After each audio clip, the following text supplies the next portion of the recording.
బోధ ఎలా ఉండాలండి? పుల్పిట్ మీద నుంచి మాట్లాడితే అది ప్రకాష్ అన్న మాట్లాడినా, ప్రసాద్ అన్న మాట్లాడినా, ఎవరు మాట్లాడినా ఎలా ఉండాలి? అది భక్తిని ప్రేరేపించాలి, భక్తికి పునాది కట్టాలి, భక్తికి అదొక పురికొల్పు కావాలి, భక్తికి ఆ వాక్యం ఒక ఇంధనం కావాలి. ఈయనేమంటున్నాడు? హితవాక్యం అంటున్నాడు. అటువంటి వాక్యాల్ని ఏది సరైన హితబోధ? భక్తిని ప్రేరేపించేది. నేను ఎగ్జాజరేషన్ చేయట్లేదండి, నేను అతిశయోక్తిగా చెప్పట్లేదు. మీరు సీరియళ్ళు, సినిమాలు చూసి చెడిపోయిన దానికంటే ఎక్కువ చెడిపేస్తుంది తప్పుడు బోధ. జాగ్రత్త. తప్పుడు బోధతో ఒక సమస్య ఉంది, మనోడే బోధిస్తాడు, అది ప్రాబ్లం. తప్పుడు బోధను కనుక్కోవడం ఎందుకు? తప్పుడు బోధన అందుకనే వాక్యంలో ఏమన్నారంటే గొర్రె చర్మము కప్పుకున్న తోడేళ్ళు అన్నారు. మన పాత తెలుగులో గోముఖ వ్యాఘ్రం అంటాం అన్నమాట.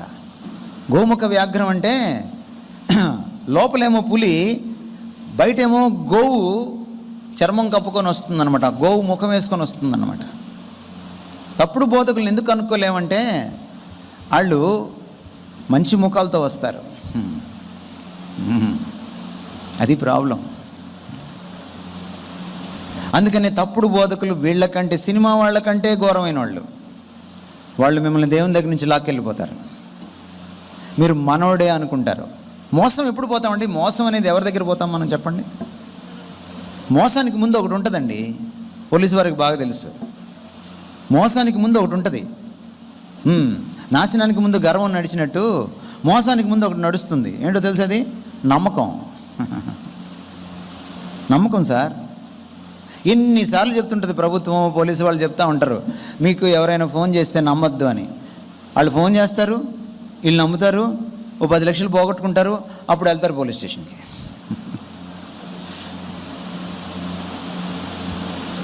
ఎందుకు తప్పుడు బోధకులు ఎక్కువ మోసం చేయగలరంటే, మీరు లోకస్తుల్లాగే చూస్తారు, వాడు పరాయుడుగా చూస్తారు మీరు వాడిని. కానీ తప్పుడు బోధకుడిని మీరు ఎలా చూస్తారు తెలుసా? మనోడు, మనన్న, మనక్క, మన ఆంటీ, మన అంకులు. ఇప్పుడు ప్రవచనాల ఆంటీలు వచ్చారు కదా ఇప్పుడు కొత్తగా, ప్రవచనాల ఆంటీలు, ప్రవచనాల అంకులు వచ్చారు కదా కొత్తగా. చాలా జాగ్రత్త వీళ్ళతోటి. మీకు ఇది చదివే ఓపిక లేదు, వాళ్ళు చెప్తారు మీకు ప్రవచనం. అందుకని ఏమంటున్నానంటే, బాబు నువ్వు భక్తిగా ఉండాలనుకుంటున్నావా? సరి అయిన బోధ విను, సరి అయిన బోధ విను. జాగ్రత్త. క్రిస్టియన్ ఛానల్స్ తోటి, యూట్యూబ్ ఛానల్స్ తోటి జాగ్రత్త. 100 ప్రసంగాల్లో 10 బాగుంటాయి, ఆ 10 కూడా బాగుంటాయి లేదు నేను సరిగా చెప్పలేను. మీకు ఎలా తెలుస్తుంది? అపోస్తల కార్యాలు 17వ అధ్యాయంలోకి వెళ్ళాలి మీరు. పౌలు బోధిస్తుంటే, పౌలు అంతటి ఉద్దండు బోధిస్తుంటే, నాటి క్రైస్తవులు, బెరయాలోని క్రైస్తవులు ప్రతిదినము లేఖనములు పరిశోధించుచూ వచ్చారు. ప్రతిదినము లేఖనములు పరిశోధించు. లేఖనాలు ఇప్పుడు నేను చెప్పంగానే ఆ అమ్మాయి చదివేస్తుంది. చదవడం కాదు, పరిశోధన చేశారు లేఖనాలని. పరిశోధన చేసి చదవడానికి ఓపిక లేను తెలంగాణ క్రైస్తవులు ఇక పరిశోధన ఎక్కడ చేయగలరు? ఎందుకు పరిశోధన చేశారు? పౌలు చెప్తున్నది అలాగూ ఉన్నదో లేదోనని. నువ్వు టీవీలో వినేటప్పుడు నీకు ఫేవరెట్ స్పీకర్ ఉంటాడు, ఆయన తప్పు చెప్పినా నీకు అర్థం కాదు, ఎందుకంటే నువ్వు ఆల్రెడీ ఫ్యాన్ అయిపోయావు కదా.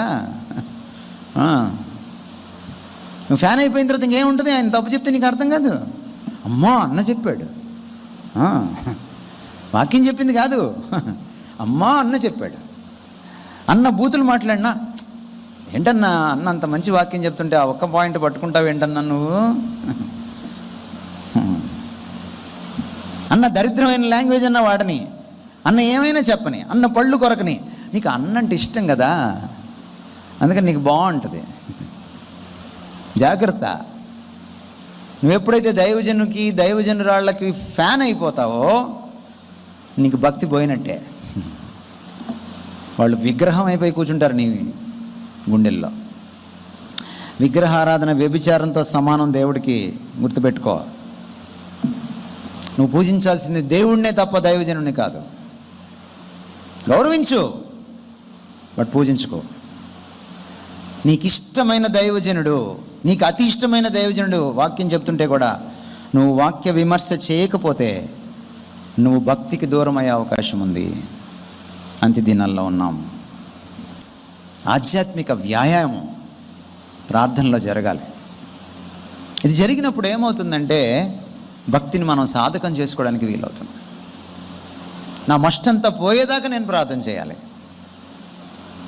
నీ కోరికల తర్వాత, నీ అవసరాల తర్వాత, నీ విజ్ఞాపన ప్రార్థనల తర్వాత, అవన్నీ తర్వాత ముందు తమరు మారాలి. తమరు మారితే అప్పుడు నువ్వు చేసే ప్రార్థన ప్రభావితంగా ఉంటుంది. నీతిమంతుడి ప్రార్థన ప్రభావితంగా ఉంటుంది. ఆ ప్రార్థన దేవుడు ఆలకిస్తాడు. ఎందుకంటే నువ్వు ఆయనకి ఇష్టడు అయిపోయిన తర్వాత ఆయనకి నీకు ఇష్టాయిష్టాల్లో తేడాలు ఉండవు. ఆయన ఏమని చెప్పాడు? మీరు నా నామమున ఏది అడిగినను తండ్రి మీకు ఇస్తాడన్నాడు. మనం ఏమనుకున్నాం తెలుసా? మా కులంలో అబ్బాయిని మా అమ్మాయికి ఇవ్వయ్యా, యేసు నామంలో అడుగుతున్నానంటే ఇచ్చేస్తాడు అనుకున్నాం మనం. నో, దాని అర్థం అది కాదు. దాని అర్థం అది కాదు. నాకు అమెరికా సంబంధం ఈయనా, ఒక డాక్టర్ సంబంధం ఇయ్యయ్యా, యేసునామంలో అడుగుతున్నానంటే ఇచ్చేస్తాడు అనుకున్నాం మనం. నో, దాని అర్థం అది కాదు. నా నామమున అడగమంటే అర్థం ఏమిటంటే, నా పేరిట అడగమంటే అర్థం ఏంటంటే, నామం అంటే బైబిల్లో క్యారెక్టర్. నీ ఎదుట నా నామమును ప్రకటించదును అన్నాడు మోషేతోటి, నిర్గమకాండం 33వ అధ్యాయంలో. ఆయన నడిచి వెళ్ళాడు, ఆయన గుణలక్షణాలను చూశాడు. నామం అంటే యెహోవా యెహోవా యెహోవా అనే శబ్దం వినలేదు. నామం అంటే శబ్దం కాదు. నామం అంటే ఆయన మూర్తిమంతం, ఆయన వ్యక్తిత్వం, ఆయన స్వరూపం, ఆయన స్వభావ గుణలక్షణాల సమాహారం. యేసునామంలో ప్రార్థన చేయడం అంటే తెలుసా మీకు? మీరు చేసే ప్రార్థన, దాని వెనకున్న మీ మనస్సు, మీ ఉద్దేశాలు, మీ ఆంతర్యం ఆయన క్యారెక్టర్కి విరుద్ధంగా ఉంటే ఆ ప్రార్థన ఆయన వినడు. ఆయన క్యారెక్టర్కి అనుగుణంగా ఉండాలి. ఎప్పుడైతే నువ్వు ప్రార్థనలో దగ్గర అవుతావో, ఆయన క్యారెక్టర్ని పుణికిపుచ్చుకుంటావో, యేసుప్రభు వారు చెప్పినట్టు యోహాను సువార్త 17వ అధ్యాయంలో, నా యందు వీరును వీరి యందు నేనును, అలా నిలిచి ఉన్నప్పుడు ఏమవుతుందంటే మనం ఏది అడిగితే అది ఆయన ఇస్తాడు. కీర్తనలో కూడా ఒక మాట మనం మాటికి వాడేస్తూ ఉంటాం, తప్పుగా వాడేస్తుంటాం, మన ఇష్టానుసారంగా వాడేస్తాం. ఆయన నీ హృదయ వాంఛను తీరుస్తాడు అని. దానికి ముందేముంది? ఎప్పుడైనా మర్చిపోయారా? ఈ వాగ్దానాలతో చాలా జాగ్రత్త, ఈ క్యాలెండర్లతో చాలా జాగ్రత్త, ఈ ఆటోల వెనుక ఫేస్బుక్ల పైన రాసేటువంటి వాక్యాలతో చాలా జాగ్రత్త. వాళ్ళు మధ్యలో మొక్క కత్తిరించి రాస్తారు. మీదంతా మొక్క విశ్వాసం మీది, మొక్క జ్ఞానం మీది. పూర్తిగా చదవరు, బైబిల్ తెరిచే ఓపిక ఉండదు. యెహోవా యందు ఆనందిస్తే అప్పుడు ఆయన మీ హృదయ వాంఛను తీరుస్తాడు. యెహోవా యందు ఆనందించడం అంటే ఏమిటి? ఆయన ఆలోచించినట్టు తమరు ఆలోచించాలి, ఆయన ఫీల్ అయినట్టు తమరు ఫీల్ అవ్వాలి, ఆయన లక్షణాలు తమకు అంటుకోవాలి. దేవుడు మీలో ఆనందించడం మొదలెడితే మీరు ఆయనలో ఆనందించడం మొదలెడతారు. మీకు ఆయనకు పెద్ద తేడా ఏమి ఉండదు. ఇంకప్పుడు ఆయన చిత్తం మీ చిత్తం అయిపోతుంది. అప్పుడు మీరు ఏది అడిగినను ఆయన ఇస్తాడు. అప్పుడు మీరు వేరేది అడగరు.